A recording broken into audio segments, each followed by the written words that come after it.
What's going on, guys? The Comics Kid 2099 here to talk about the first episode of the Netflix original cartoon series Stretch Armstrong and the Flex Fighters. This was recommended to me by a user named Collins Vincent. I hope that you don't mind me mentioning you by name. And this is based on a toy that was around when I was a kid, and even going back 20 years before I was my childhood, Stretch Armstrong, which was this rubber toy with syrup in it, and basically he stretched, and that was all there was to him. When I was a kid, he also had a dog named Fetch Armstrong, and this cartoon is adding quite a bit to the mythos, if you could even say that there is a mythos. This is different from other cartoons that existed at sell toys, like Teenage Mutant Ninja Turtles or Thundercats or He-Man. Those things, there was a mythos, there was a story, but mostly it was just a cartoon that existed to sell toys. But this, it was just a toy. There was no cartoon, there was no mythos, there were no supporting characters except for Fetch Armstrong, which I don't think is even going to be in this show.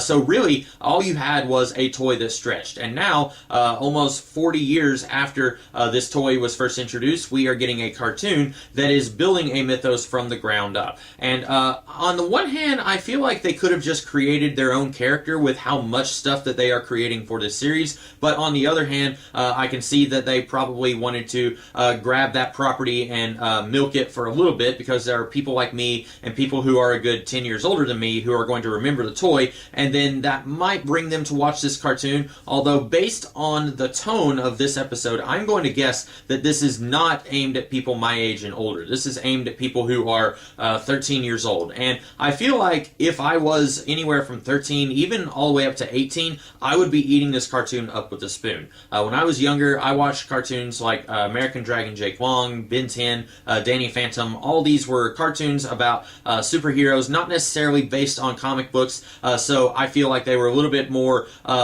friendly to people who are just kind of coming in on the ground floor. If you want to watch Spider-Man or the X-Men, you can, but there's a whole lot of homework that you're going to have to do, I feel like, so that you can kind of understand what's going on here. Okay, this is based on that comic book storyline there, and you didn't necessarily have to do that with Ben 10, American Dragon Jake Long, or Danny Phantom. And I feel like you kind of got the same thing going on here. And also tonally, I feel like this is aimed at that older preteen, younger teenager demographic. I don't necessarily know how many of them are going to be watching this because this is based on a toy from 1976, but I feel like that is the age group that they are trying to grab with this. I feel like a lot of the humor here might have been funnier to me if I was of that demographic, and I'm not saying that if you're 13 years old that you're going to find this, let's be honest, not great sense of humor if you're going to find it funny. I feel like I would have found it funny when I was 13. I think that I had lower standards for, okay, this is funny, or this is awesome, etc. when I was that age. I'm not saying that all 13-year-olds necessarily have lower standards for that kind of thing,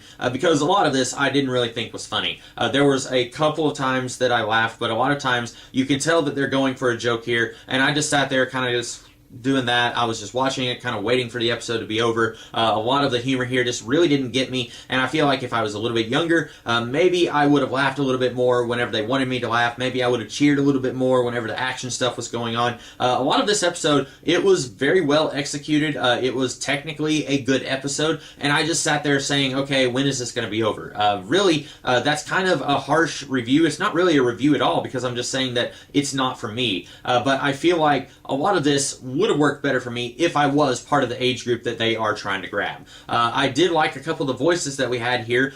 Stretch's dad, I don't remember his name, but he is voiced by the no-nonsense cop from Bob's Burgers. I recognized that voice immediately when I heard it, and I was sitting there trying to think of where I had heard that voice before. I actually had to look him up, and then I was like, oh yeah, it's that guy, Bosco. Also, Keith David, I watched Gargoyles a ton when I was a kid. Keith David, he does the voice of, I don't know if he's going to be a bad guy or if he's going to kind of be like the Commissioner Gordon in Batman Year One, where he's a good guy, but he's chasing down these heroes because he doesn't really think that they need to be out there doing what they're doing.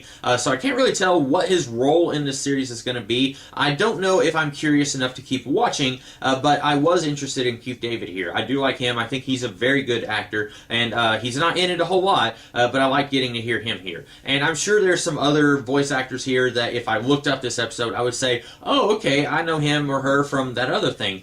Actually, it may have just been a whole bunch of guys. I don't know if there was any female voices in this first episode. But anyway, I feel like this series, if I give it a few more episodes, it might get better. But just looking at the first episode, I would have to say this isn't really the series for me at this point in my life. I would probably have enjoyed it a lot more if I was a little bit younger. I feel like maybe if they did a little bit more to grab people my age, I don't really know how, because a lot of the shows that I do enjoy, stuff from the DC Animated Universe, Gargoyles, those are aimed at a slightly older demographic, but they're not trying to do things like, okay, here's lots of swear words, here's lots of sex and violence. You look at Spawn, the animated series, and they had a whole lot of stuff like that. But I don't think you have to throw that stuff in there to get somebody in their mid to late 20s to watch the cartoon. I think if it was just a little bit more smartly written, I would be a little bit more invested in it. When I first saw the opening of this episode, I was thinking, okay, the animation kind of reminds me of the Spectacular Spider-Man cartoon,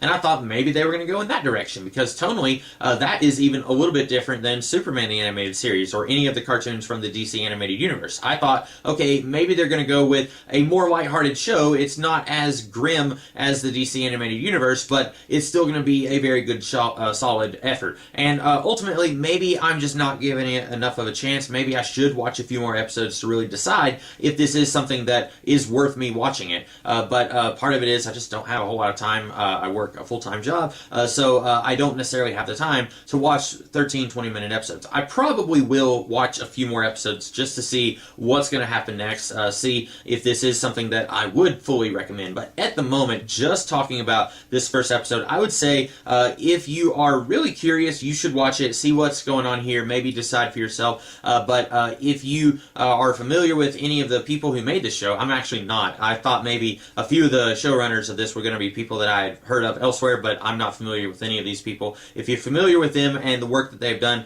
and then you don't like what they've done, maybe you can skip it. I don't know. But anyway, I'm probably going to watch some more episodes, and I may even try and make some videos and talk about what I've seen with this series so far. But right now, I'm just kind of giving a very generic, spoiler-free as I can do, review of this first episode. I may try and talk about some of the other episodes later on, but in the meantime, that's about all that I have to say about the first episode of this series. So I hope that you guys liked this review, and if you did, be sure to like, share, comment, and subscribe, and I will be back later in the week with another video. In the meantime, you guys have a great rest of the day. Catch you later.